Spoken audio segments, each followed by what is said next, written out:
Good evening, everybody. Hello and welcome to Chilliteracy. Happy Wednesday. And thank you very much, Harpers, for the raid. Excellently timed. I quite like twos for oi instead of joy there. I quite like that. Too many magpies in the chat. I found there were 7 magpies in the garden this morning, eating all of the bird food for all of the other birds, and fighting over it. Bastards. But anyway, hello, welcome in everybody. I hope you are all doing well. And yes, Harpers, I hope your stream went well. I assume you are harping. And yeah, hope it was good. Thank you very much for raiding over. But yes, welcome in everybody. How has everybody's weeks been? How is everybody doing? Oh, excuse me, I'm already yawning. Which, to be fair, I have been up since 7, so... It was nice? Good. You're harping on about tuning. I mean, that's just what harpists do, right? 90% of the time tuning, 10% of the time playing out of tune. Sorry. I jest. Harp is a lovely instrument. It's never out of tune. I mean, sometimes it's out of tune, but you know. But I'm glad your stream went well. But yes, tonight I have decided to good time zone Ray Tracer. Yes, who have we got? We've got Ray Tracer. We've got Andy Pants. We've got Harpers. A harp holds its tuning 20 minutes or until someone opens a door. Yeah, exactly. Or someone like has a glass of water nearby. Who else have we got? Parola, welcome in. Llama, welcome in. I love that pug emote. That's great. At least I think it's a pug. Yes, it is a pug. Yes, greetings, all you lovely, lovely people. I decided tonight, that we would move away a little bit from our ghost stories.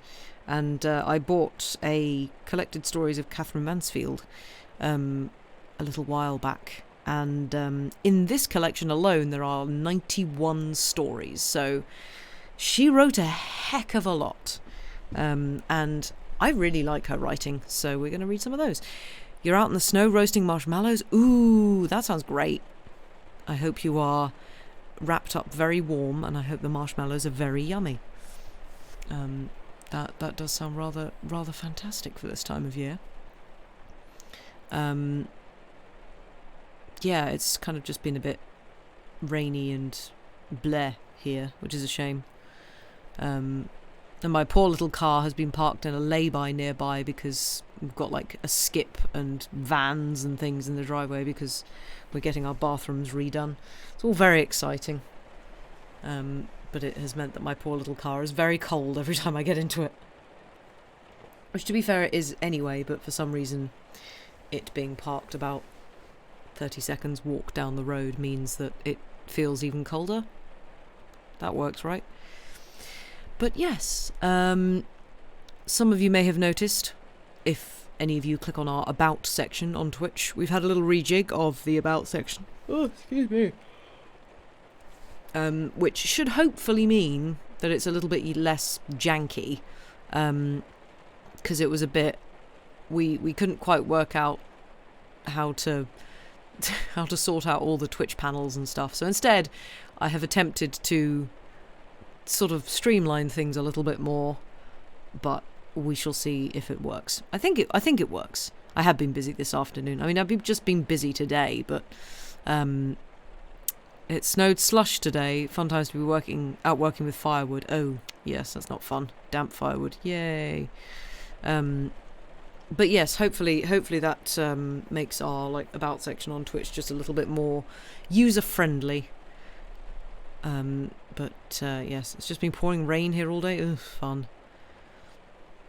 And Twitch does change the layout depending on whether chat is displayed down the side or not. Yeah, it's not ideal. But yes. Oh, and for those of you who are subscribed, I think it's just a sub emote. I'm not 100% sure. You should now have a new, a replacement for our drama emote that has a little beret and a moustache, as a little nod to Count of Monte Cristo. I have attempted to do it so it looks slightly more legible. It doesn't appear to be more legible. Oh well. Why is it so small? I thought I'd done it all right. Oh well. Maybe because I've got Twitch on dark mode, it looks even less legible. It does kind of look like it says Obama. Yeah, we'll workshop it. Yeah. Oh, that's irritating. Maybe I need to make it like a thinner font and smush it together. I'll work it out. For some reason, that is a difficult one. But, yeah, it does look a bit like it's saying Obama. Maybe I should put the beret and moustache on a different part of the word. The joys of making emotes. Oh, excuse me. Oh, we are yawning. Everything's fine.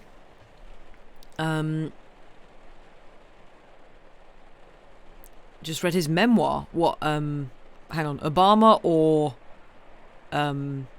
Dumas? Which person here? I assume Obama.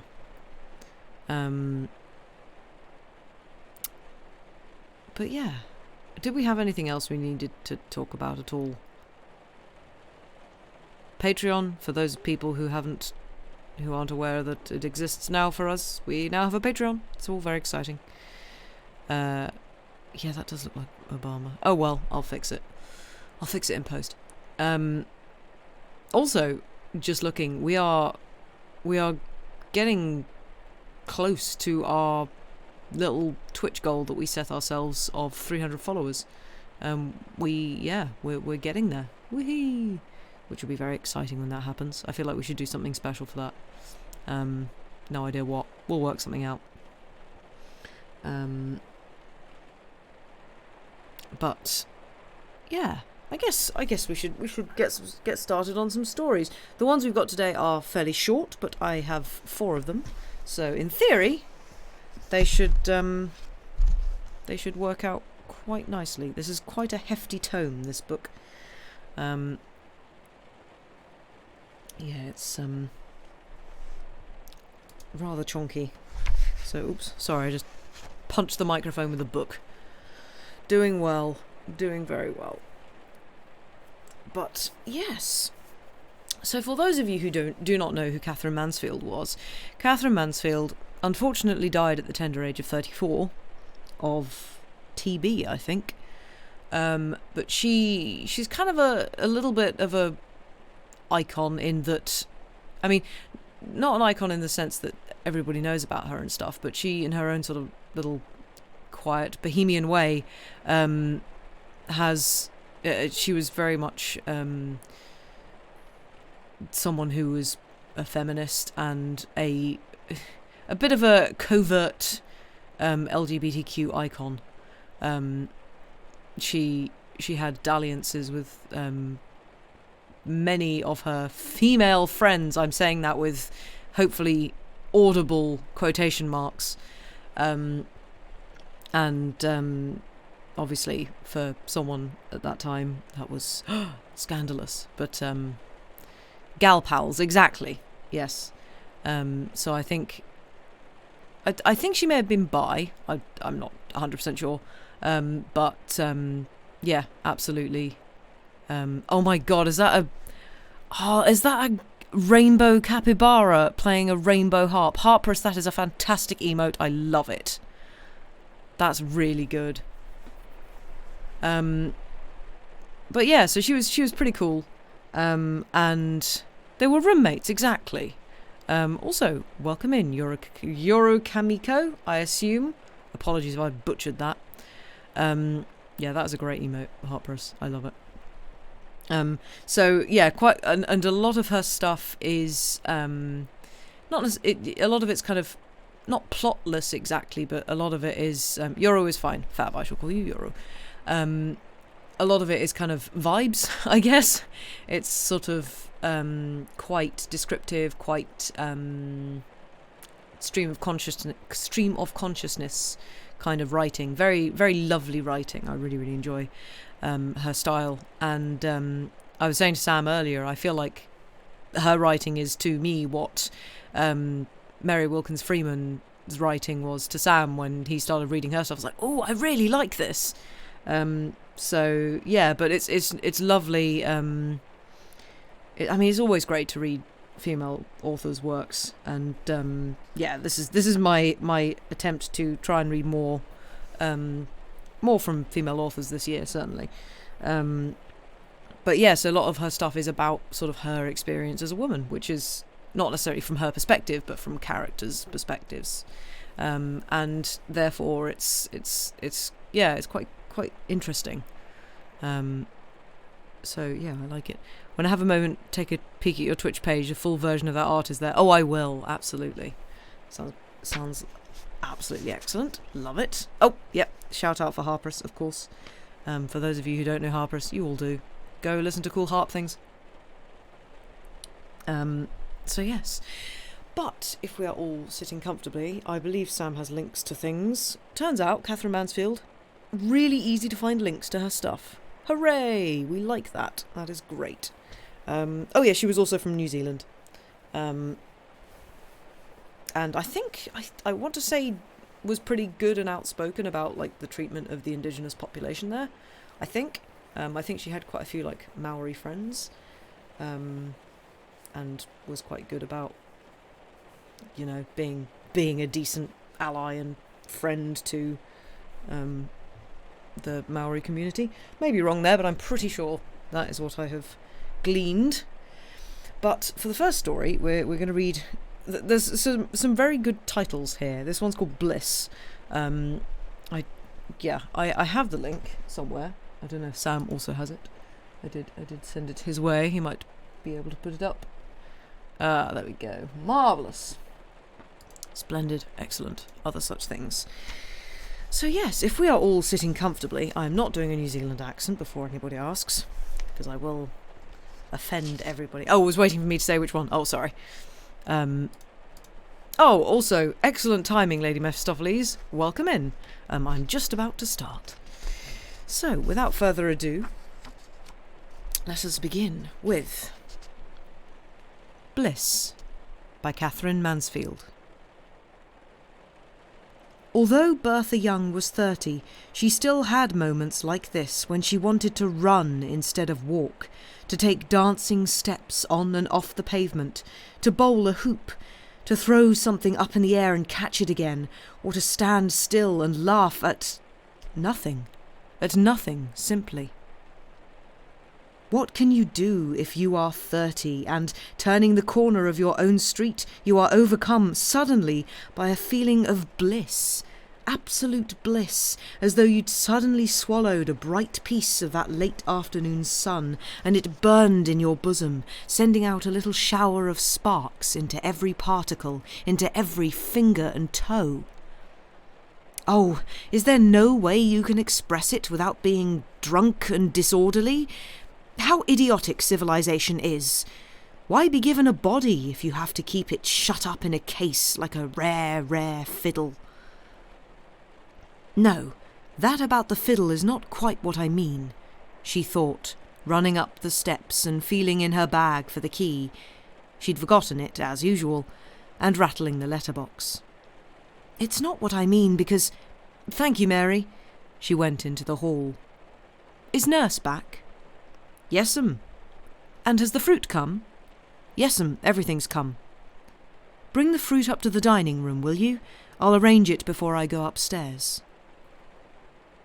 It was dusky in the dining room and quite chilly, but all the same Bertha threw off her coat. She could not bear the tight clasp of it another moment, and the cold air fell on her arms. But in her bosom there was still that bright, glowing place, the shower of little sparks coming from it. It was almost unbearable. She hardly dared to breathe for fear of fanning it higher, and yet she breathed deeply, deeply. She hardly dared to look into the cold mirror, but she did look, and it gave her back a woman, radiant, with smiling, trembling lips, with big, dark eyes and an air of listening, waiting for something divine to happen, that she knew must happen, infallibly. Mary brought in the fruit on a tray, and with it a glass bowl, and a blue dish, very lovely, with a strange sheen on it, as though it had been dipped in milk. "Shall I turn the light on, mum?" "No, thank you. I can see quite well." There were tangerines and apples stained with strawberry pink, some yellow pears, smooth as silk, some white grapes covered with a silver bloom, and a big cluster of purple ones. These last she had bought to tone in with the new dining-room carpet. Yes, that did sound rather far-fetched and absurd, but it really was why she had bought them. She had thought in the shop, "I must have some purple ones to bring the carpet up to the table," and it had seemed quite sense at the time. When she had finished with them and had made 2 pyramids of these bright round shapes, she stood away from the table to get the effect, and it really was most curious. For the dark table seemed to melt into the dusky light, and the glass dish and the blue bowl to float in the air. This, of course, in her present mood, was so incredibly beautiful. She began to laugh. No, I'm getting hysterical." And she seized her bag and coat and ran upstairs to the nursery. Nurse sat at a low table giving little Bee her supper after her bath. The baby had on a white flannel gown and a blue woolen jacket, and her dark, fine hair was brushed up into a funny little peak. She looked up when she saw her mother and began to jump.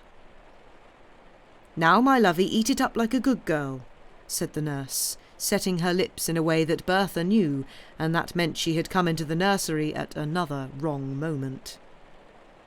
"Has she been good, Nanny?" "She's been a little sweet all the afternoon," whispered Nanny. "We went to the park and I sat down on a chair and took her out of the pram, and a big dog came along and put its head on my knee, and she clutched its ear, tugged it. Oh, you should have seen her." Bertha wanted to ask if it wasn't rather dangerous to let her clutch at a strange dog's ear, but she did not dare to.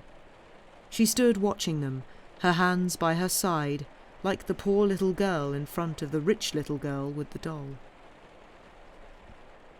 The baby looked up at her again, stared, and then smiled so charmingly that Bertha couldn't help crying, "Oh, Nanny, do let me finish giving her her supper while you put the bath things away."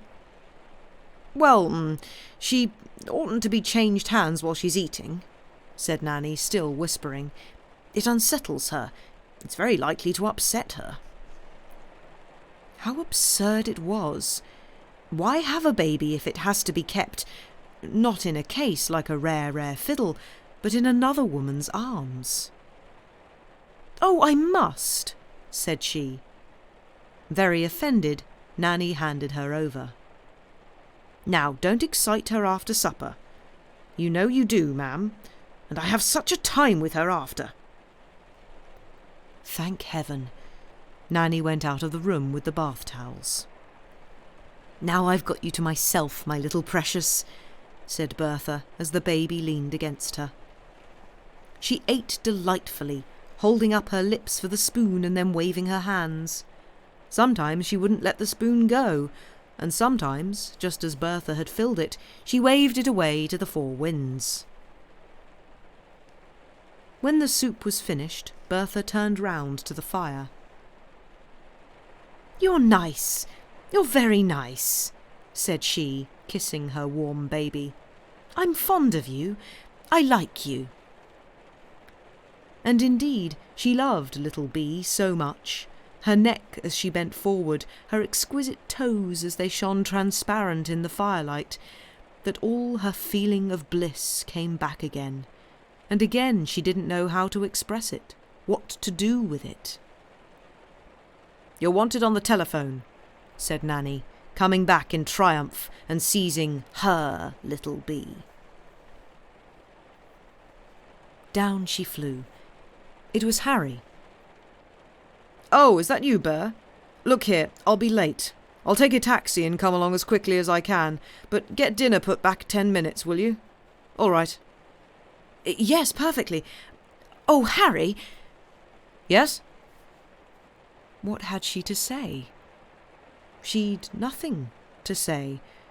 She only wanted to get in touch with him for a moment.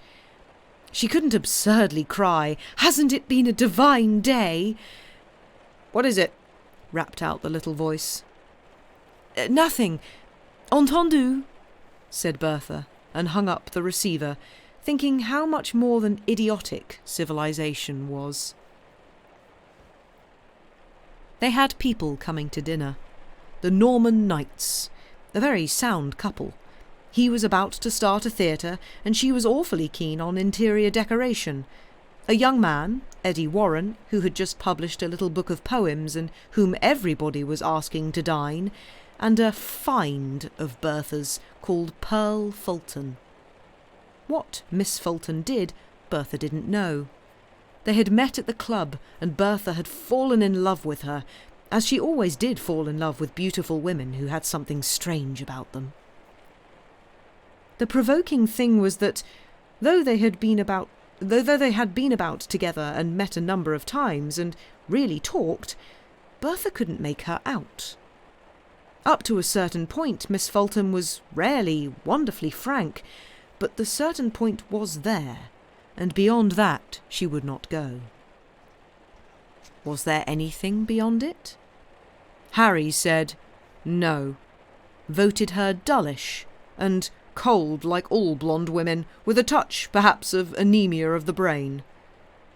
But Bertha wouldn't agree with him. Not yet, at any rate. No, the way she has of sitting with her head a little on one side and smiling has something behind it, Harry, and I must find out what that something is. Most likely it's a good stomach, answered Harry. He made a point of catching Bertha's heels with replies of that kind. Liver frozen, my dear girl, or pure flatulence, or kidney disease, and so on. For some strange reason, Bertha liked this, and almost admired it in him very much. She went into the drawing-room and lighted the fire. Then, picking up the cushions one by one that Mary had disposed so carefully, she threw them back onto the chairs and the couches. That made all the difference. The room came alive at once. As she was about to throw the last one, she surprised herself by suddenly hugging it to her, passionately, passionately. But it did not put out the fire in her bosom. Oh, on the contrary! The windows of the drawing-room opened onto a balcony overlooking the garden. At the far end, against the wall, there was a tall, slender pear tree in fullest, richest bloom. It stood perfect, as though becalmed against the jade-green sky. Bertha couldn't help feeling, even from this distance, that it had not a single bud or a faded petal. Down below, in the garden beds, the red and yellow tulips, heavy with flowers, seemed to lean upon the dusk. A grey cat, dragging its belly, crept across the lawn, and a black one, its shadow, trailed after. The sight of them, so intent and so quick, gave Bertha a curious shiver. "What creepy things cats are," she stammered, and she turned away from the window and began walking up and down. How strong the jonquils smelled in the warm room. Too strong? Oh, no. And yet, as though overcome, she flung down on a couch and pressed her hands to her eyes. "I'm too happy, she murmured. And she seemed to see on her eyelids the lovely pear tree with its wide open blossoms as a symbol of her own life. Really, she had everything. She was young. Harry and she were as much in love as ever, and they got on together splendidly and were really good pals. She had an adorable baby. They didn't have to worry about money. they had this absolutely satisfactory house and garden. And friends, modern, thrilling friends, writers and painters and poets, or people keen on social questions, just the kind of friends they wanted. And then there were books, and there was music, and she had found a wonderful little dressmaker, and they were going abroad in the summer, and their new cook made the most superb omelettes. I'm absurd, absurd! She sat up, but she felt quite dizzy, quite drunk. It must have been the spring. Yes, it was the spring. Now she was so tired she could not drag herself upstairs to dress. A white dress, a string of jade beads, green shoes and stockings. It wasn't intentional. She had thought of this scheme hours before she stood at the drawing-room window. Her petals rustled softly into the hall, and she kissed Mrs. Norman Knight, who was taking off the most amusing orange coat with a procession of black monkeys around the hem and up the fronts. Why is the middle class so stodgy, so utterly without a sense of humour? My dear, it's only by a fluke that I am here at all, Norman being the protective fluke. For my darling monkeys so upset the train that it rose to a man and simply ate me with its eyes. Didn't laugh, wasn't amused. That I should have loved. No, just stared and bored me through and through. But the cream of it was, said Norman, pressing a large tortoise-shell-rimmed monocle into his eye. You don't mind me telling this, Face, do you? In their home and among their friends, they called each other Face and Mug. The cream of it was when she, being full-fed, turned to the woman beside her and said, Haven't you ever seen a monkey before? Oh, yes, Mrs. Norman Knight joined in the laughter. Wasn't that too absolutely creamy? And a funnier thing still was now her coat was off, she did look like a very intelligent monkey, who had even made that yellow silk dress out of scraped banana skins. And her amber earrings, they were like little dangling nuts. This is a sad, sad fall, said Mug, pausing in front of Little Bee's perambulator. When the perambulator comes into the hall... And he waved the rest of the quotation away. The bell rang. It was lean, pale Eddie Warren, as usual, in a state of acute distress. It is the right house, isn't it? He pleaded. Oh, I think so. I hope so, said Bertha brightly. I have had such a dreadful experience with the taxi man. He was most sinister. I couldn't get him to stop. The more I knocked and called, the faster he went. And in the moonlight, this bizarre figure with the flattened head crouching over the little wheel... He shuddered, taking off an immense white silk scarf. Bertha noticed that his socks were white too, most charming. But how dreadful! She cried. Yes, it really was, said Eddie, following her into the drawing-room. I saw myself driving through eternity in a timeless taxi. He knew the Norman Knights. In fact, he was going to write a play for Norman Knight when the theatre scheme came off. Well, Warren, how's the play? Said Norman Knight, dropping his monocle and giving his eye a moment in which to rise to the surface before it was screwed down again. And Mrs. Norman Knight, Oh, Mr. Warren, what happy socks! I am so glad you like them, said he, staring at his feet. They seem to have got so much whiter since the moon rose. And he turned his lean, sorrowful young face to Bertha. There is a moon, you know. She wanted to cry, I am sure there is, often, often. He really was a most attractive person. But so was Face, crouched before the fire in her banana skins, and so was Mug, smoking a cigarette and saying as he flicked the ash, Why doth the bridegroom tarry? There he is now. Bang went the front door open and shut. Harry shouted, Hello, you people! Down in 5 minutes. And they heard him swarm up the stairs. Bertha couldn't help smiling. She knew how he loved doing things at high pressure. What, after all, did an extra 5 minutes matter? But he would pretend to himself that they mattered beyond measure. And then he would make a great point of coming into the drawing-room extravagantly cool and collected. Harry had such a zest for life. Oh, how she appreciated it in him! And his passion for fighting, for seeking in everything that came up against him another test of his power and of his courage. That too she understood. Even when it made him just occasionally, to other people who didn't know him well, a little ridiculous, perhaps. For there were moments when he rushed into battle where no battle was. She talked and laughed and positively forgot until he had come in, just as she had imagined, that Pearl Fulton had not turned up. "I wonder if Miss Fulton has forgotten."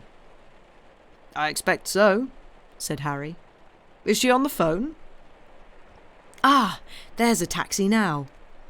And Bertha smiled with that little air of proprietorship that she always assumed while her woman finds were new and mysterious.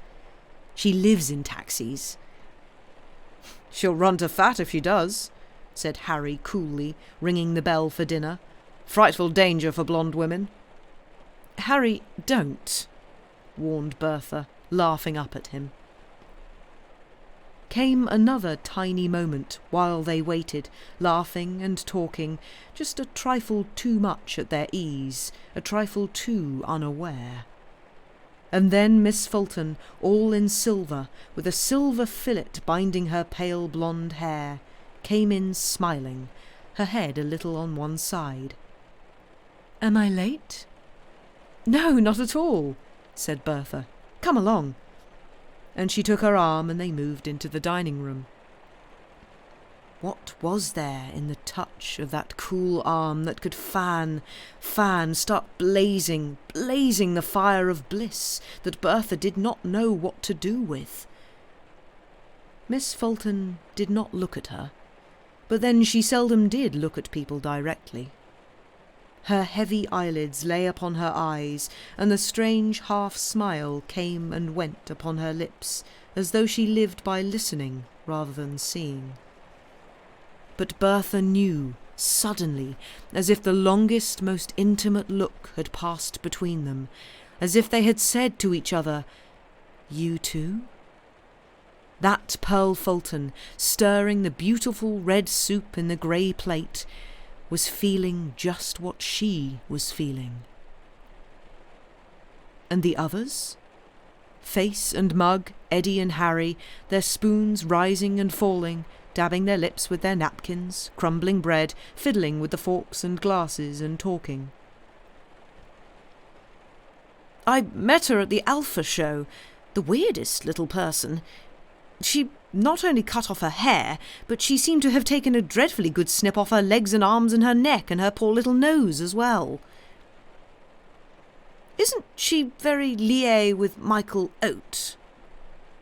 The man who wrote Love in False Teeth? He wants to write a play for me. One act, one man, decides to commit suicide, gives all the reasons why he should and why he shouldn't. And just as he has made up his mind either to do it or not to do it, curtain. Not half a bad idea." "What's he going to call it? Stomach trouble?" "I think I've come across the same idea in a little French review, quite unknown in England." No, they didn't share it. They were dears, and she loved having them there at her table and giving them delicious food and wine. In fact, she longed to tell them how delightful they were, and what a decorative group they made, how they seemed to set one another off, and how they reminded her of a play by Chekhov. Harry was enjoying his dinner. It was part of his, well, not his nature exactly, and certainly not his pose, his something or other, to talk about food and to glory in his shameless passion for the white flesh of the lobster, and the green of pistachio ices, green and cold like the eyelids of Egyptian dancers. When he looked up at her and said, "Bertha, this is a very admirable souffle," she almost could have wept with childlike pleasure. Oh, why did she feel so tender towards the whole world tonight? Everything was good, was right. All that happened seemed to fill again her brimming cup of bliss. And still, in the back of her mind, was the pear tree. It would be silver now, in the light of poor dear Eddie's moon, silver as Miss Fulton, who sat there turning a tangerine in her slender fingers that were so pale a light seemed to come from them. What she simply couldn't make out, what was miraculous, was how she should have guessed Miss Fulton's mood so exactly and so instantly. For she never doubted for a moment that she was right, and yet what had she to go on? Less than nothing. I believe this does happen very, very rarely between women, never between men, thought Bertha. But while I'm making the coffee in the drawing-room, perhaps she will give a sign. What she meant by that, she did not know, and what would happen after that, she could not imagine. While she thought like this, she saw herself talking and laughing. She had to talk because of her desire to laugh. I must laugh or die. But when she noticed Face's funny little habit of tucking something down the front of her bodice, as if she kept a tiny secret hoard of nuts there too, Bertha had to dig her nails into her hands so as not to laugh too much. It was over at last, and "Come and see my new coffee machine," said Bertha.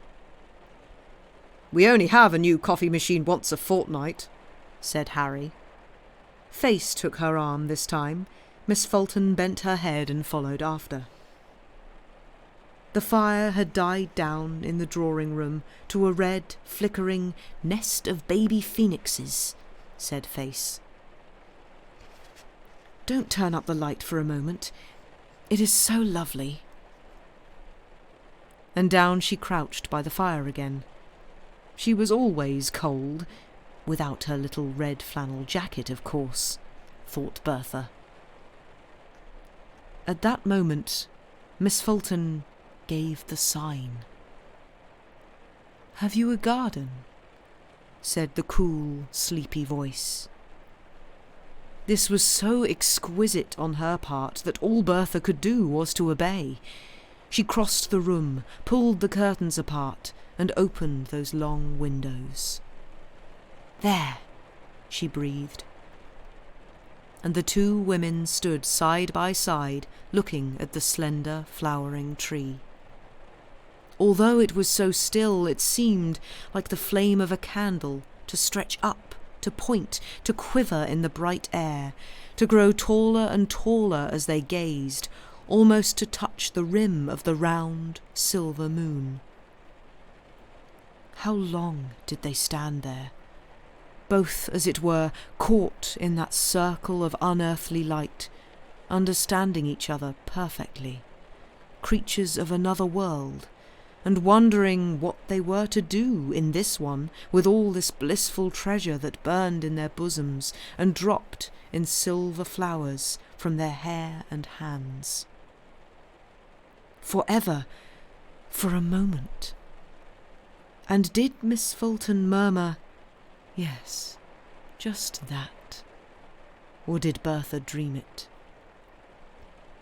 Then the light was snapped on, and Face made the coffee, and Harry said, "My dear Mrs. Knight, don't ask me about my baby. I never see her. I shan't feel the slightest interest in her until she has a lover." And Mugg took his eye out of the conservatory for a moment, and then put it under glass again, and Eddie Warren drank his coffee and set down the cup with a face of anguish as though he had drunk and seen the spider. "What I want to do is to give the young men a show," I believe London is simply teeming with first-chop unwritten plays. What I want to say to 'em is, here's the theatre, fire ahead. You know, my dear, I am going to decorate a room for the Jacob Nathans. Oh, I am so tempted to do a fried fish scheme with the backs of the chairs shaped like frying pans and lovely chipped potatoes embroidered all over the curtains. The trouble with our young writing men is that they are still too romantic.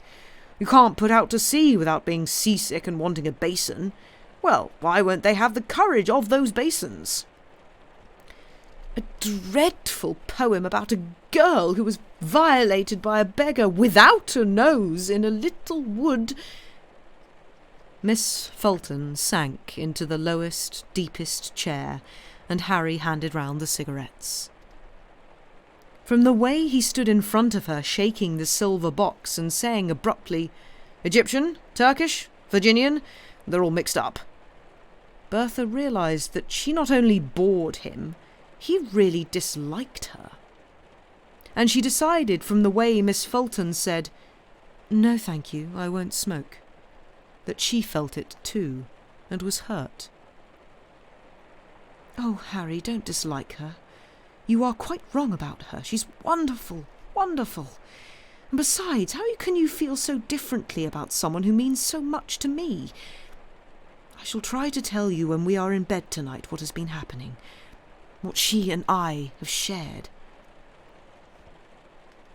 At those last words, something strange and almost terrifying darted into Bertha's mind, and this something blind and smiling whispered to her, "Soon these people will go. The house will be quiet, quiet.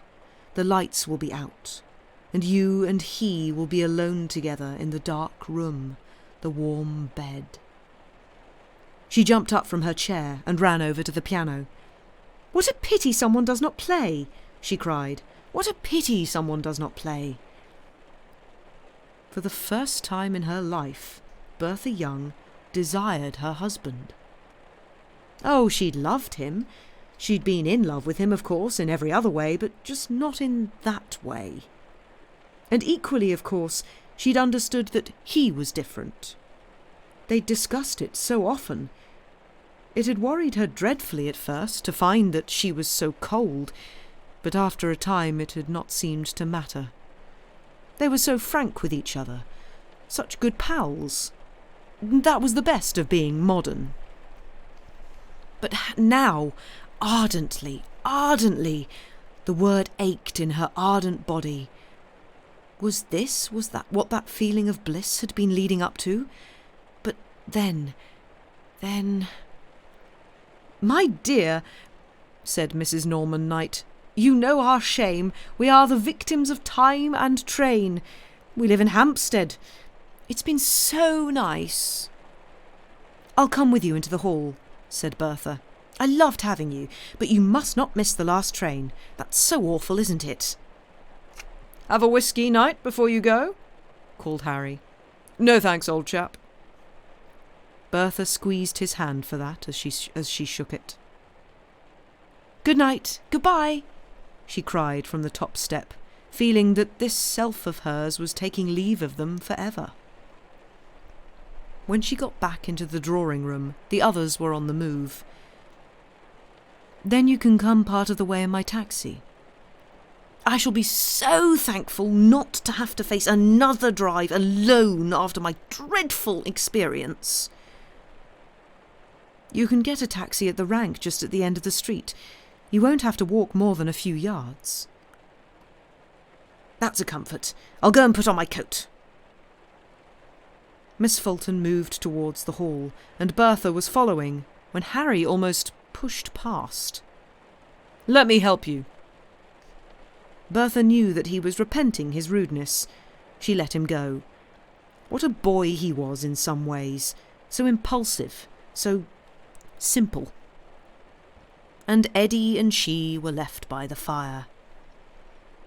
"I wonder if you have seen Bilks's new poem called Table d'Hôte," said Eddie softly. "It's so wonderful. In the last anthology. Have you got a copy? I'd so like to show it to you. It begins with an incredibly beautiful line. Why must it always be tomato soup? Yes, said Bertha, and she moved noiselessly to a table opposite the drawing-room door, and Eddie glided noiselessly after her. She picked up the little book and gave it to him. They had not made a sound. While he looked it up, she turned her head towards the hall, and she saw Harry with Miss Fulton's coat in his arms, and Miss Fulton with her back turned to him and her head bent. He tossed the coat away, put his hands on her shoulders and turned her violently to him.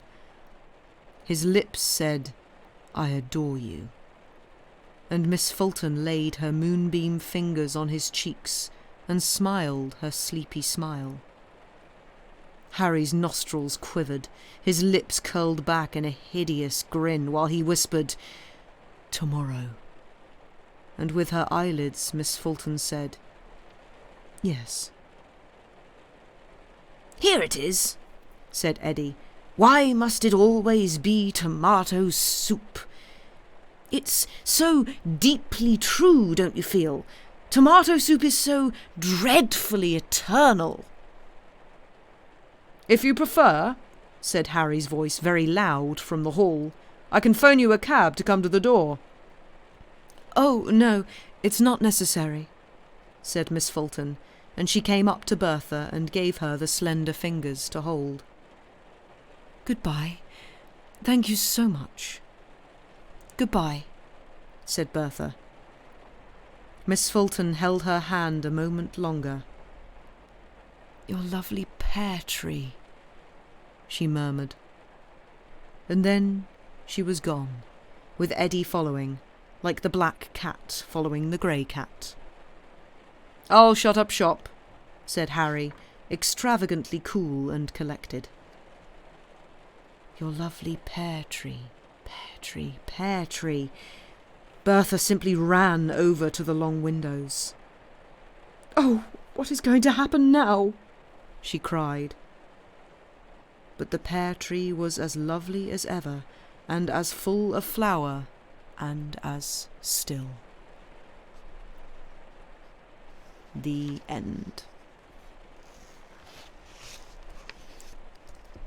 That one definitely wasn't very, very gay.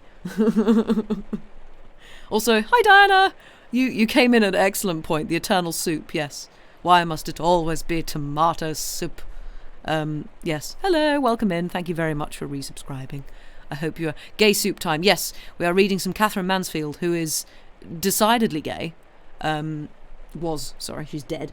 But, you know, yeah. I feel really sorry for Miss Fulton there.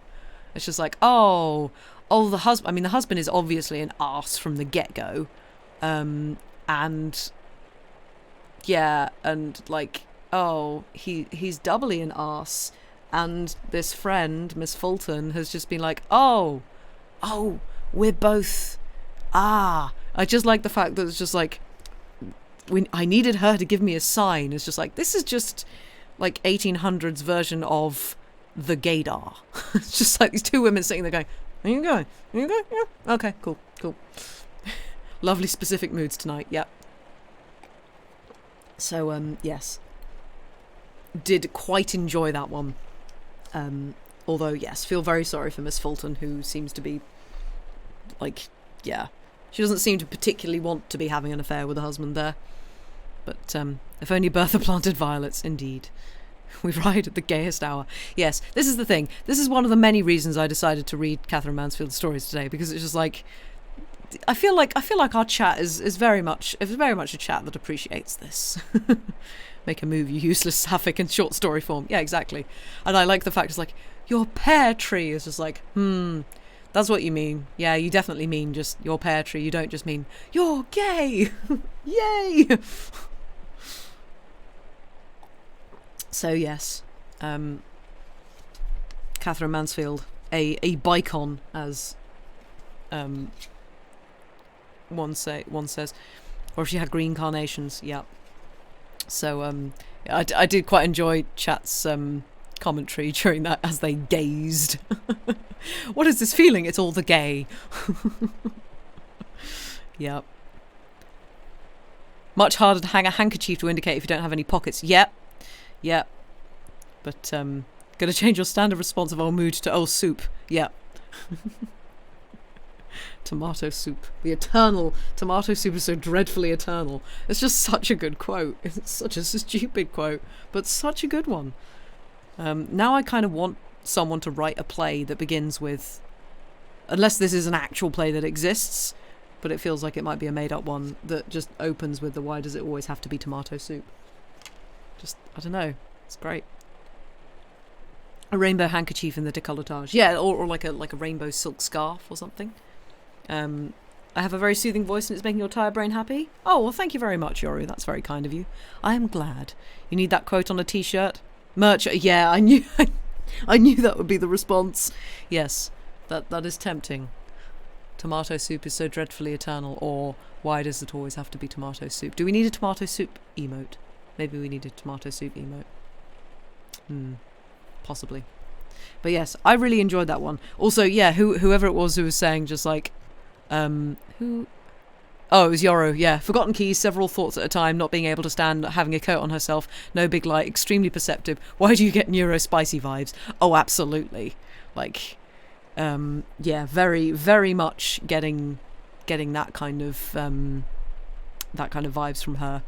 Just like, yeah, I feel like Katherine Mansfield would be the kind of person who, if she were alive now and sort of Twitch literate, she would just be in chat. She would just be here hanging out. Just lots of similarities, it feels, with you feel really very weird raiding in the middle of a 180 episode book. Wait, 180 episode book?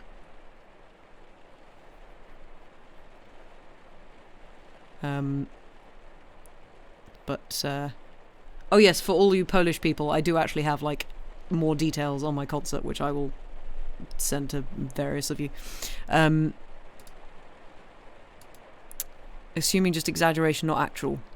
Oh, yeah, that's fair. Yes, as in, what's his face? Count of Monte Cristo. That's one. But yes, shall we take a break? Let us take a break. We might not be doing four stories tonight. That one took a little longer than I expected, so we might do 3. But they're all good stories. So I feel like I might try and find out when International Women's Day is this year, and possibly do, see about maybe possibly, unless I'm somewhere else, doing like a stream where we just read our favourite female authors' stuff. 8th of March usually. No! Damn it! The very day I'm flying to Poland. Damn it. What is the mode that tastes lovely but smells awful? Oh, Dorian or Durian. Very good. Ha ha ha. That's a very, very niche music joke. I assume that was the correct one. Sorry, I'm nerding. Oh, that would be so annoying if it's on the 8th of March. You came up with that yourself. Nicely done. Well done. Many applause. Very impressed. And on that note, should we go to a break? Let's go to a break. So yeah, go do 8th of March is Women's Day in Poland. It's actually, that's entertaining. So yes, go do break related things, get to drink whatever, and we shall see you back in about 5 minutes.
And we're back. No musical sting, unfortunately. Disney Channel style, ident, but you draw a book. Indent. Ident. I can't... That's not a bad idea. Talking about, like, little stings and musical things. There was a episode of oh god, Only Connect, that's the one, where one of the questions was like in sheet music form, in notated music form, and of course nobody got it because it's very niche, but it was I was sitting there going, oh it's it was Radio 4 like themes or like obvious musical stings. So one of them was the 5 pips that you get at the beginning of the news, the beep, beep, beep, beep, beep. Which I was just like, wait, what? Really? Someone's actually bothered to notate that? There are various other ones. But it was like, oh, that was a good question. I enjoyed that. Literally, like, the one of the very few questions that I've ever got on Only Connect, because that show is impossible. Unless you've got a specific kind of brain, and good lord, if you have a specific kind of brain like that, you should be solving some kind of, like, cipher. Radio 4 news pips in C minor. Precisely. Reminds me of that meme with the menu of the Vivaldi restaurant that had notes. Oh, and it was a Flintstones theme. Yeah, there's the whole kind of threatening music notation thing of, like, loads of places not bothering to actually check what music they've got and like on things, and it's actually got nothing to do with the thing they're advertising or whatever. You do love a good radio sound aesthetic. That's the way you want to take things. Yeah, I agree. I don't know how we'd do that. We'd need some kind of like soundboard and stuff and many buttons to press. Maybe we should invest in a Steam Deck. Maybe we should get a specific chill literacy Steam Deck. Steam Deck? Stream Deck? Why do I keep saying Steam Deck? No, that's a different thing. Stream Deck. Blah, blah, blah, blah. Yeah. Yeah. Steampunk Stream Deck, exactly. That's because Valve named their thing basically the same as the other thing. Yeah, I think that's where my brain was confused there. But loaded with trumpet noises. Scream really loudly for a while to activate the radio voice. Oh, I just need to sing, basically. For a bit. Or take a choir rehearsal like I did last night. Or just do the kind of slightly breathy singers speaking like that, and then welcome to the radio. Oh, that's not good for my voice. Or just like put some really like bottom end heavy EQ on there, and just like, yeah, the number of you have dialed has not been recognised, 3 notes. Okay, Sam's just nerding out about like sine tones. Would love to hear me sing. Not. Maybe one day. It has been something I have been thinking about for a while, actually doing some kind of music stream. But I would need a very specific setup for that. So maybe at some point when I have a space that I can do that with. The shipping forecast, but chill literacy. Oh, that's a... Sam, write that down on the list of possible April Fool's stream ideas.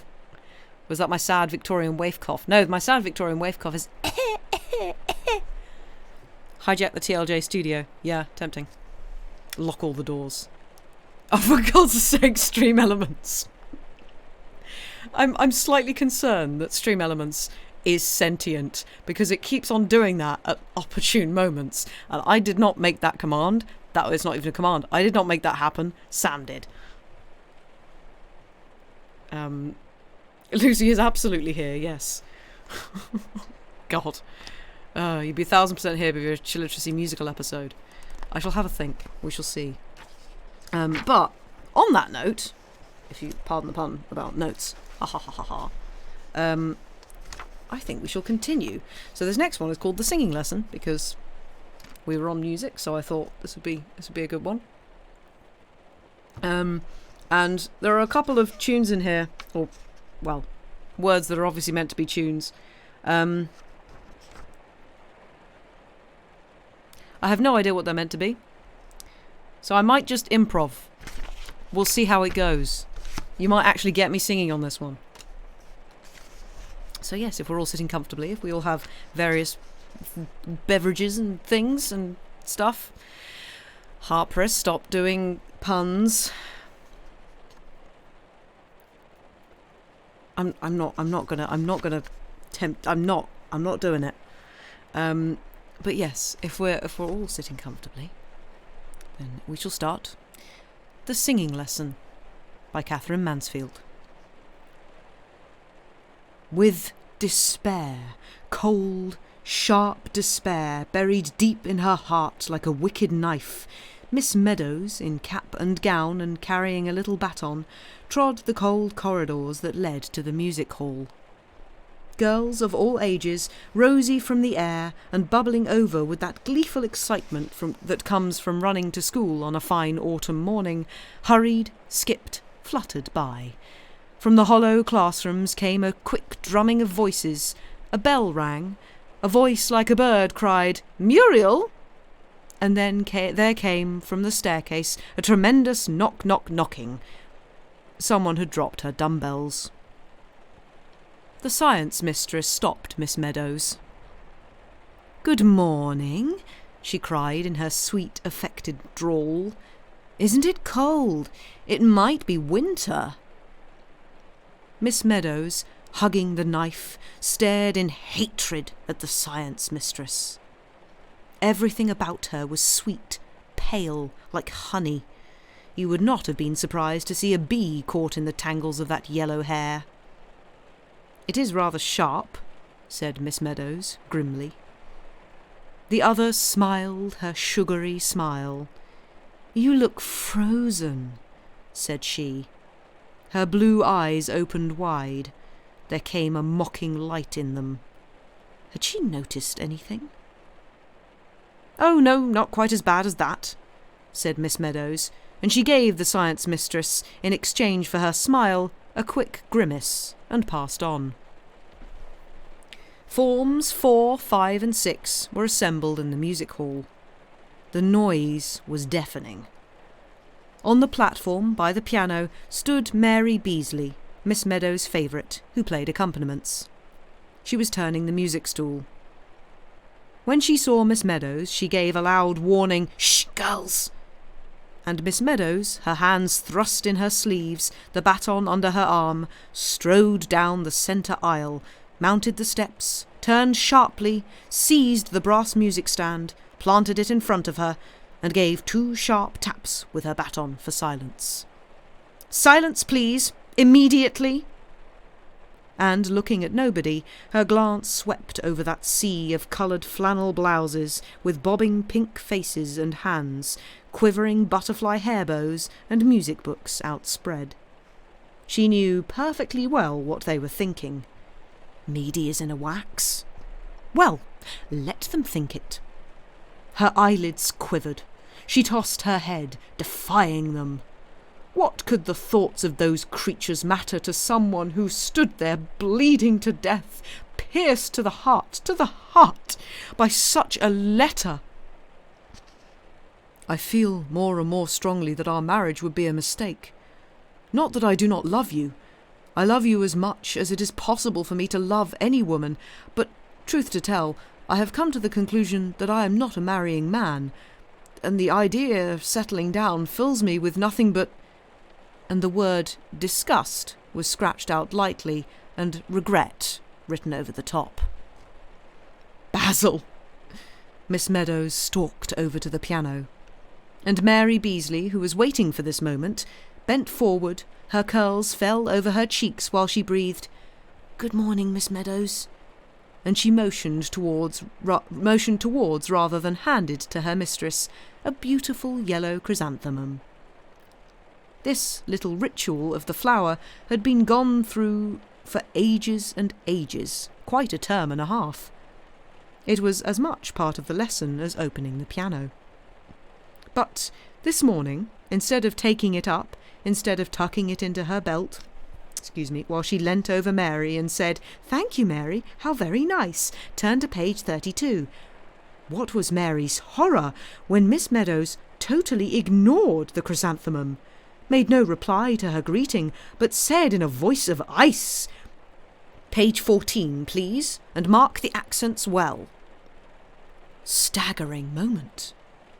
Mary blushed until the tears stood in her eyes, but Miss Meadows was gone back to the music stand. Her voice rang through the music hall. "Page 14. We will begin with page 14. A lament. Now, girls, you ought to know it by this time. We shall take it all together, not in parts altogether, and without expression. Sing it, though, quite simply, beating time with the left hand." She raised the baton. She tapped the music stand twice. Down came Mary on the opening chord. Down came all those left hands beating the air, and in chimed those young, mournful voices. "Fast, too fast fade the roses of pleasure. Soon autumn yields unto winter drear. Fleetly, fleetly, music's gay measure passes away from the listening ear." Good heavens! What could be more tragic than that lament? Every note was a sigh, a sob, a groan of awful mournfulness. Miss Meadows lifted her arms in the wide gown and began conducting with both hands.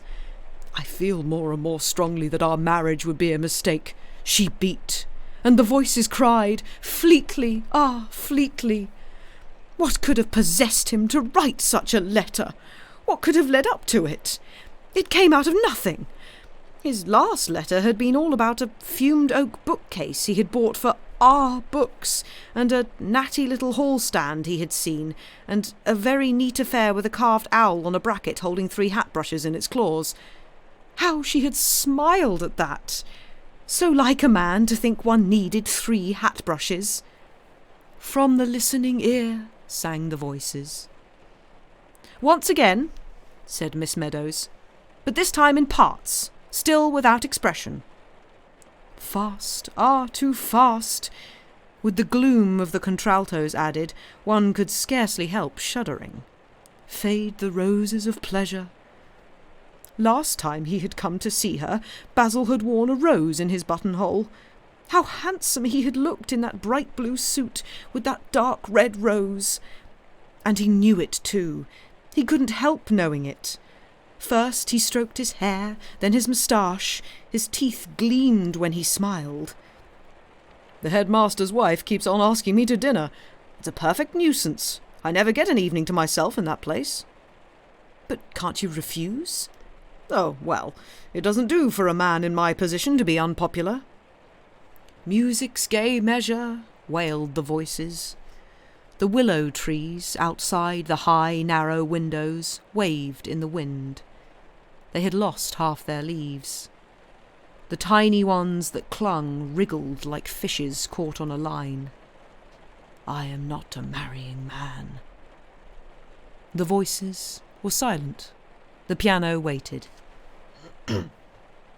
"Quite good," said Miss Meadows, but still in such a strange, stony tone that the younger girls began to feel positively frightened. "But now that we know it, we shall take it with expression. As much expression as you can put into it. Think of the words, girls. Use your imaginations. Fast, too fast," cried Miss Meadows. "That ought to break out a loud, strong forte, a lament. And then in the second line, winter drear, make that drear sound as if a cold wind were blowing through it. Drear," said she so awfully that Mary Beasley on the music stool wriggled her spine. "The third line should be one crescendo. Fleetly, fleetly, music's gay measure," breaking on the first word of the last line, "passes." And then on the word away you must begin to die, to fade, until the listening ear is nothing more than a faint whisper. You can slow down as much as you like almost on the last line. Now, please." Again the 2 light taps. She lifted her arms again. "Fast, too fast." And the idea of settling down fills me with nothing but disgust. Disgust was what he had written. That was as good as to say their engagement was definitely broken off. Broken off! Their engagement! People had been surprised enough that she had got engaged. The science mistress would not believe it at first. But nobody had been as surprised as she. She was 30. Basil was 25. It had been a miracle, simply a miracle, to hear him say, as they walked home from church that very dark night, "You know, somehow or other, I've got fond of you." And he had taken hold of the end of her ostrich feather boa. "Passes away from the listening ear." "Repeat, repeat," said Miss Meadows. "More expression, girls. Once more." Fast, too fast. The older girls were crimson. Some of the younger ones began to cry.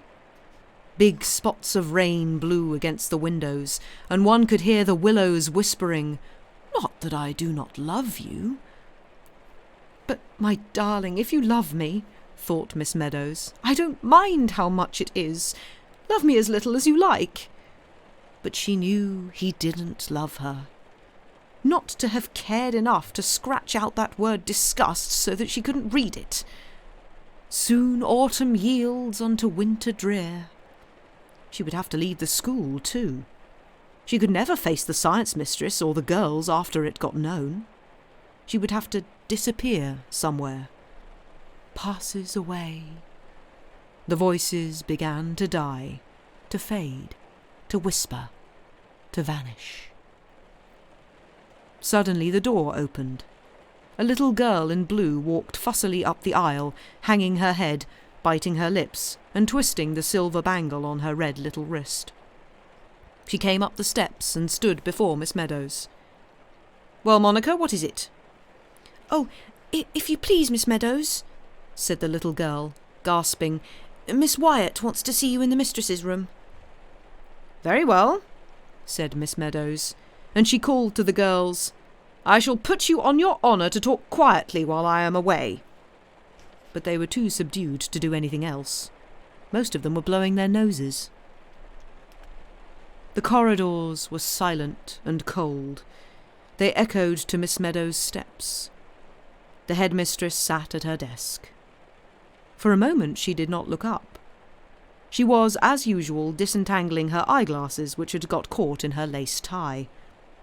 "Sit down, Miss Meadows," she said very kindly, and then she picked up a pink envelope from the blotting pad.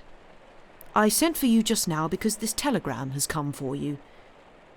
"A telegram for me, Miss Wyatt?" Basil! He had committed suicide, decided Miss Meadows. Her hand flew out, but Miss Wyatt held the telegram back a moment. "I hope it's not bad news," she said, no more than kindly. And Miss Meadows tore it open. "Pay no attention to letter, must have been mad, brought hat stand today, Basil," she read. She couldn't take her eyes off the telegram. "I do hope it's nothing very serious," said Miss Wyatt, leaning forward. "Oh, no, thank you, Miss Wyatt," blushed Miss Meadows. "It's nothing bad at all, it's—" and she gave an apologetic little laugh. "It's from my fiancé saying that... There was a pause. "I see," said Miss Wyatt. And another pause. Then, "You've 15 minutes more of your class, Miss Meadows, haven't you?" "Yes, Miss Wyatt." She got up. She half ran towards the door. "Oh, just 1 minute, Miss Meadows," said Miss Wyatt. "I must say I don't approve of my teachers having telegrams sent to them in school hours, unless in case of a very bad news, such as death," explained Miss Wyatt, "or a very serious accident, or something to that effect. Good news, Miss Meadows, will always keep, you know." On the wings of hope, of love, of joy, Miss Meadows sped back to the music hall, up the aisle, up the steps, over to the piano. "Page 32, Mary," she said. "Page 32. and picking up the yellow chrysanthemum, she held it to her lips to hide her smile. Then she turned to the girls, rapped with her baton. "Page 32, girls, page 32. We come here today with flowers overladen, with baskets of fruit and ribbons to boot, to congratulate—" "Stop! Stop!" cried Miss Meadows. "This is awful! This is dreadful!" And she beamed at her girls. "What's the matter with you all? Think, girls, think of what you're singing. Use your imaginations. With flowers overladen, baskets of fruit and ribbons to boot, and congratulate." Miss Meadows broke off. "Don't look so doleful, girls. It ought to sound warm, joyful, eager. Congratulate. Once more, quickly, all together. Now then." And this time Miss Meadows's voice sounded over all the other voices, full, deep, glowing with expression. The end. I love that one. She is a bit of a drama queen, and I love it. But also, yeah, her fiancé's an ass. Men discuss quite, but I do quite like. Don't know what my letter was about. I bought a hat stand today. Thanks. Bye. It's like, dude, no. It's like disgust. Really? I'm kind of with her on that. But yeah, but she's a little too. I just turns out Katherine Mansfield, absolutely cracking sense of humour. Just fantastic. I just love the idea of a music teacher just basically making an entire choir of girls just cry and then going, "Why are you crying? Be happier." I was like, oh god. Dating men in their early to mid 20s is a whole thing. Can't recommend. Yeah, I feel like again, it's like the whole kind of, she was 30, good lord. But it's just like, yeah, she's 30 dating a 25-year-old guy. There's going to be a little bit of a maturity gap. There we go. Going through it, yeah. I really enjoy that. And also, like, I assume Katherine Mansfield, because there's a few of these stories in here that are to do with music in some way or some form. So I assume she probably is fairly musical, because the way that this teacher took that rehearsal is just like, oh, this is absolutely how like a music teacher would take a rehearsal in a girls' school. Like this is totally accurate. Not that I've ever been in a girls' school, but you know, like I've sung in enough choirs and met enough choir directors to go, oh yeah. One of your choir directors actually did something very similar when you were in middle school. Oh wow. Wonderful story. Yeah, Katherine Mansfield, heartily recommend. In this collection alone that I'm reading from, there are 91 short stories. 91. She died aged 34. Like, good lord, the woman wrote lots of things. Making a choir of girls sing the theme music of her emotional state. Yeah, I kind of love that. It's pretty great. But yes. Are many of them this gay? I think most of them are this gay. I mean, she was. So, and I think a lot of her writing will be her sort of getting her internal thoughts and stuff out onto a page. But she was fairly like bohemian in her sort of way of life, I think, when she moved to England.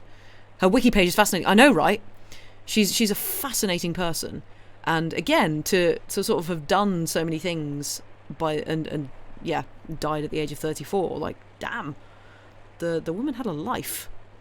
But yeah, she's pretty cool. And yeah, and exceedingly gay. Which is excellent. And Diana, you weren't here for the first one, but the first story, I'm just gonna go back up and see what was it Yoru said. Oh damn, it's not up there. But basically, the first character in the first story was basically like, why am I suddenly feeling like I'm restricted by my coat? I need to plan things. I'm feeling kind of weird and stuff. It's just like, she's exceedingly neurodivergent then. Just like, oh yeah, okay. she neurospicy vibes, as Yoru said. Yes. Yeah. So I feel, as I said earlier, like I feel like if she were alive today, she would fit very neatly in this community of people. Just yeah, pretty great. So yeah, and yeah, fantastic sense of humour. Just love the sense of humour. But yes, might try and get through 2 stories. We shall see. Next, she would have recorded 90 something TikToks. Yeah, she feels very Gen Z for her period. Gen Z. Yep. Certified creative weirdo, affectionate. Absolutely, all of the above. She would have recorded 90 something TikToks a week. Yeah. But yes, I shall read this next one, and then I shall make a decision about whether we have time for one more afterwards or not. But this one is my preferred one of the last 2. This is called Poison. Poisson, French fish soup. If that's what you're prepared to believe, then yes. Only one person in chat is going to get that reference. But yes, if Sam has a link. Yay, Sam has a link. Hooray.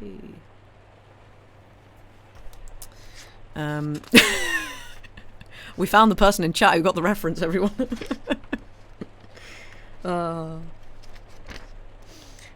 Yeah, if people, because I know like loads of people here have listened to Cabin Pressure, look up Bleak Expectations. I probably have talked about it on here before. Look up Bleak Expectations, you will not be disappointed. Another Radio 4 dramatization. I don't even know how many series it went on to. It went very off the rails, but it is very, very silly, very funny. Yeah, please listen to Bleak Expectations. It is spectacular, and where a lot of just random references that pop into my brain come from, and Diana's as well. I think it was 5. Yeah, that checks out. It went a bit weird after the Martian invasion. You do need to listen to Bleak Expectations. Yeah, it's fantastic. Anyway, we shall continue with Poison by Katherine Mansfield. The post was very late. When we came back from our walk after lunch, it had still not arrived. "Pas encore, madame," sang Annette, scurrying back to her cooking. We carried our parcels into the dining room. The table was laid. As always, the sight of the table laid for 2 people only, and yet so finished, so perfect, there was no possible room for a third, gave me a queer, quick thrill, as though I'd been struck by that silver lightning that quivered over the white cloth, the brilliant glasses, the shadow bowl of freesias. "Blow the old postman! Whatever could have happened to him?" said Beatrice. "Put those things down, dearest." "Where would you like them?" She raised her head. She smiled her sweet, teasing smile. "Anywhere, silly." But I knew only too well that there was no such place for her, and I would have stood holding the squat liquor bottle and the sweets for months, for years, rather than risk giving another tiny shock to her exquisite sense of order. "Here, I'll take them." She plumped them down on the table with her long gloves and a basket of figs. "The luncheon table. Short story by... She took my arm. "Let's go onto the terrace." And I felt her shiver. "Ça sent," she said faintly, "de la cuisine." I had noticed lately, we had been living in the south for 2 months, that when she wished to speak of food, or the climate, or playfully of her love for me, she always dropped into French. We perched on the balustrade under the awning. Beatrice leaned over, gazing down to the white road with its guard of cactus spears. The beauty of her ear, just her ear, the marvel of it was so great that I could have turned from regarding it to all that sweep of glittering sea below and stammered, "You know, her ear, she has ears that are simply the most—" She was dressed in white, with pearls round her throat and lilies of the valley tucked into her belt. On the third finger of her left hand she wore one pearl ring, no wedding ring. "Why should I, mon ami? Why should we pretend? Who could possibly care?" And of course I agreed, though privately, in the depths of my heart, I would have given my soul to have stood beside her in a large, yes, a large, fashionable church, crammed with people, with old reverend clergymen, with the voice that breathed o'er Eden, with palms and the smell of scent, knowing there was red carpet and confetti outside, and somewhere a wedding cake and champagne and a satin shoe to throw after the carriage, if I could have slipped our wedding ring onto her finger. Not because I cared for such horrible shows, but because I felt it might possibly perhaps lessen this ghastly feeling of absolute freedom. Her absolute freedom, of course. Oh, God! What torture happiness was! What anguish! I looked up at the villa, at the windows of our room hidden so mysteriously behind the green straw blinds. Was it possible that she ever came moving through the green light and smiling that secret smile, that languid, brilliant smile that was just for me? She put her arm round my neck. The other hand, softly, terribly, brushed back my hair. "Who are you? Who was she? She was woman."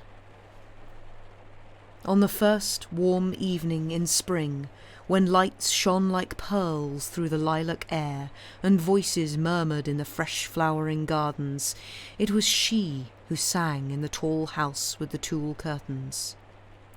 As one drove in the moonlight through the foreign city, hers was the shadow that fell across the quivering gold of the shutters. When the lamp was lighted in the newborn stillness, her steps passed your door. And she looked out into the autumn twilight, pale in her furs, as the automobile swept by. In fact, to put it shortly, I was 24 at the time. And when she lay on her back, with the pearls slipped under her chin, and sighed, "I'm thirsty, dearest. Donne-moi un orange," I would gladly, willingly, have dived for an orange into the jaws of a crocodile, if crocodiles ate oranges. "Had I 2 little feathery wings, and were a little feathery bird," sang Beatrice. I seized her hand. "You wouldn't fly away?" "Not far. Not further than the bottom of the road." "Why on earth there?" She quoted, "He cometh not," she said. "Who? The silly old postman? But you're not expecting a letter." "No, but it's maddening all the same. Ah!" Suddenly she laughed and leaned against me. "There he is! Look, like a blue beetle." And we pressed our cheeks together and watched the blue beetle beginning to climb. "Dearest," breathed Beatrice, and the word seemed to linger in the air, to throb in the air like the note of a violin. "What is it?" "I don't know." She laughed softly. A wave of affection, I suppose." I put my arm around her. "Then you wouldn't fly away?" And she said rapidly and softly, No, not for worlds. Not really. I love this place. I loved being here. I could stay here for years, I believe. I've never been so happy as I have these last 2 months, and you've been so perfect to me, dearest, in every way." This was such bliss. It was so extraordinary, so unprecedented to hear her talk like this, that I had to try to laugh it off. "Don't, you sound as if you were saying goodbye." "Oh, nonsense, nonsense. You mustn't say such things even in fun. She slid her little hand under my white jacket and clutched my shoulder. You've been happy, haven't you? Happy? Happy? Oh, God, if you knew what I feel at this moment. Happy. My wonder, my joy. I dropped off the balustrade and embraced her, lifting her in my arms. And while I held her lifted, I pressed my face in her breast and muttered, "You are mine." And for the first time in all the desperate months I'd known her, even counting the last month of, surely, heaven, I believed her absolutely when she answered, "Yes, I am yours." The creak of the gate and the postman's steps on the gravel drew us apart. I was dizzy for the moment. I simply stood there, smiling, I felt, rather stupidly. Beatrice walked over to the cane chairs. "You go for the letters," said she. I almost reeled away, but I was too late. Annette came running. "Pas de lettres," said she. My reckless smile in reply as she handed me the paper must have surprised her. I was wild with joy. I threw the paper up into the air and sang out, "No letters, darling," as I came over to where the beloved woman was lying in the long chair. For a moment she did not reply.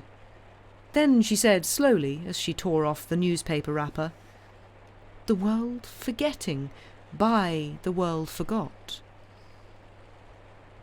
There are times when a cigarette is just the very one thing that will carry you over the moment. It is more than a confederate, even. It is a secret, perfect little friend who knows all about it and understands absolutely. While you smoke, you look down at it, smile or frown as the occasion demands.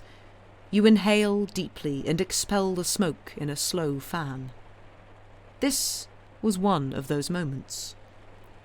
I walked over to the magnolia and breathed my fill of it. Then I came back and leaned over her shoulder. But quickly she tossed the paper away onto the stone. "There's nothing in it," said she. "Nothing. There's only some poison trial. Either some man did or didn't murder his wife, and 20,000 people have sat in court every day, and 2 million words have been wired all over the world after each proceeding." "Silly world," said I, flinging into another chair. I wanted to forget the paper, to return, but cautiously, of course, to that moment before the postman came. But when she answered, I knew from her voice the moment was over for now. Never mind. I was content to wait 500 years if need be, now that I knew. "Not so very silly," said Beatrice. "After all, it isn't only morbid curiosity on the part of the 20,000. "What is it, darling?" Heaven knows I didn't care. "Guilt," she cried. "Guilt. Didn't you realise that? They're fascinated like sick people are fascinated by anything, any scrap of news about their own case. The man in the dock may be innocent enough, but the people in court are nearly all of them poisoners.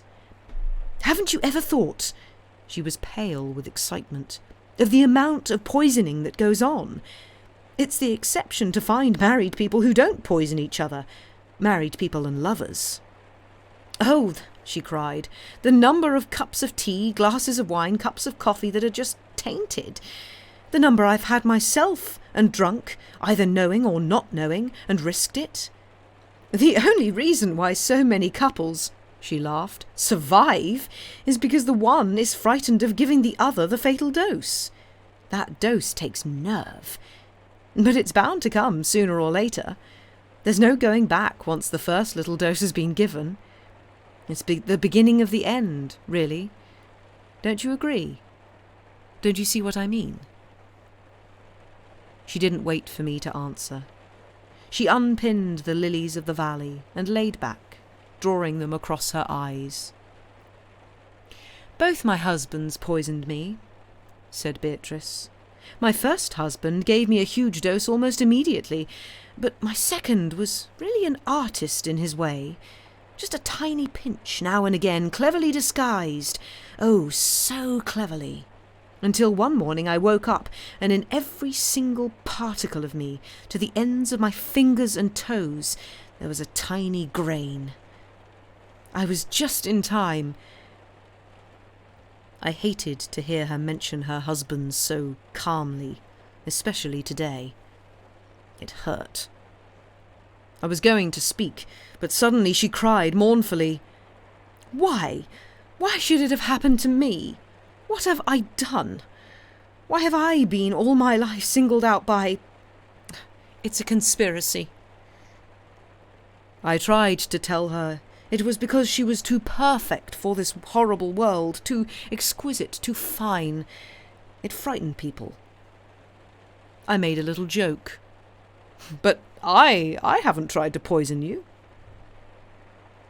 Beatrice gave a queer small laugh and bit the end of a lily stem. "You?" said she. "You wouldn't hurt a fly." Strange. That hurt, though, most horribly. Just then Annette ran out with our aperitifs. Beatrice leaned forward and took a glass from the tray and handed it to me. I noticed the gleam of the pearl on what I called her pearl finger. How could I be hurt at what she'd said? "And you?" I said, taking the glass. "You've never poisoned anybody." That gave me an idea. I tried to explain. You do just the opposite. What is the name for one like you who, instead of poisoning people, fills them? Everybody, the postman, the man who drives us, our boatman, the flower seller, me, with new life, with something of her own radiance, her beauty, her—" Dreamily she smiled. Dreamily she looked at me. "What are you thinking of, my lovely darling?" "I was wondering," she said, "whether after lunch you'd go down to the post office and ask for the afternoon letters. Would you mind, dearest? Not that I'm expecting one, but I just thought perhaps it's silly not to have the letters if they're there, isn't it? Silly to wait till tomorrow." She twirled the stem of the glass in her fingers. Her beautiful head was bent. But I lifted my glass and drank, sipped slowly, deliberately, looking at that dark head and thinking of postmen and blue beetles and farewells that were not farewells and— Good God. Was it fancy? No, it wasn't fancy. The drink tasted chill, bitter, queer. The end.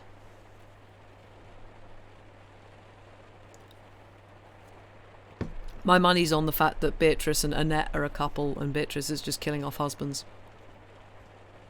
Women to discuss. Yes. But I do like, the thing I like about this is, I'm just loving the responses here. Just gay. Yeah, like I like the whole kind of poison is very much a metaphor for abuse and manipulation here. Love her imagery, yeah. Same. Like that's the thing, it's just like both of my previous husbands have basically killed me. One gave me a big dose straight away, one just fed it to me, and it's just like, oh yeah, this is a very obvious metaphor for, yeah, two abusive relationships, but in a different way. Like one's way more manipulative, the other one is just straight out the gate abuse. So yeah, I it's really, really well written. Yeah. I really, really like that. And quite like the fact that, I mean, it's obvious as you read on that the narrator is meant to be a guy. But I quite like the fact that it's not made entirely clear to begin with. And then you're just like, oh, okay, she's had a really bad time with men. Right. Okay. And this guy is... And you just... Everything he says, you're just like, dude. Either tone it back a little bit or just, yeah. Be careful. Because if... Yeah. You didn't catch... What exactly? Which part of what I just said?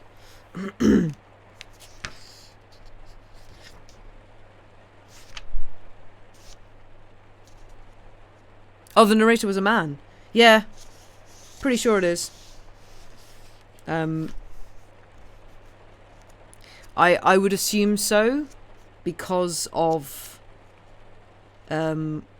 just kind of the way he speaks.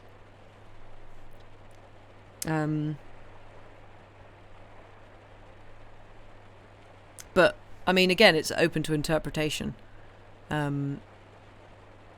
Narrator is muscle mummy, yeah. But also, it's just like if she actually does poison this person, then that's kind of my main thing of, oh, this might be a guy then, because if she's kind of isn't particularly happy with guys, then, and he's kind of been, it's just I don't know.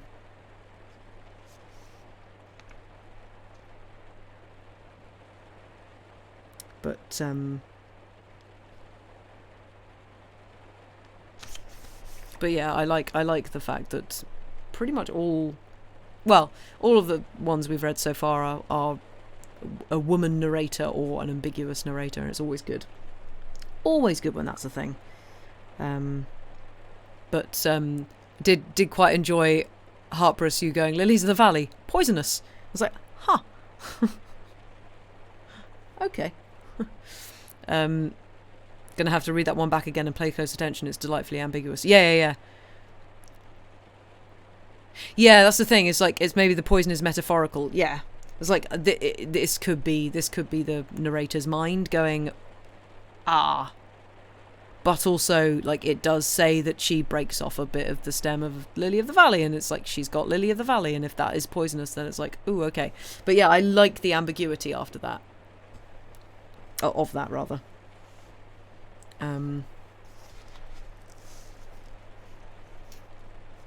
But yeah. Turns out, just fantastic writing. Lily of the Valley is also heart medicine. I didn't know that. That is, yeah. Also, so the blurb, there's no poison, only dosage, that's fair. The blurb on the back of this collection, oh, interesting. So the end of this blurb at the back, it's just a sort of little biography of her. After her death, 2 more collections of her stories were published, also her letters and her journal. Would probably be very interesting reading. Thank you for being here, Diana. And yeah, go sleep well, and thank you for the resubscription. And yeah, go have good rest. Bye bye. Yes, after her death, 2 more collections of her stories were published. These were the foundations of her great reputation in France, where her fame stands higher, if anything, than in England itself, which is interesting. It was French appreciation rather than English which established her as a European classic. Which again kind of makes sense because of her. I feel like the French are a little bit more, they're kind of more bohemian, I guess.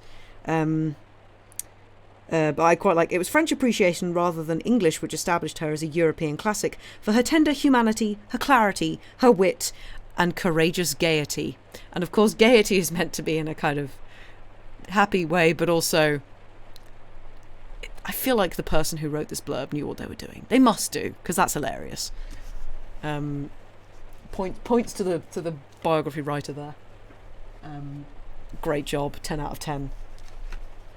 But yeah, so France was very gay. Yeah, this is the thing. It's like, I would imagine that's one of the many reasons she was. Yeah, we're a lot more stuffy over here, or worse, were a lot more stuffy over here. Bohemian, exactly. But yeah, I guess, yeah, I haven't heard of her before, but yeah, it'd be interesting to know kind of sort of how well known in France she is. Whether she, I don't think she had any other pen names. I don't think she was one who hadn't heard of her before. Oh, all right, I see. Hadn't heard of her before. Right, gotcha. Very good. Is he, flicks wrist, Bohemian? Yes.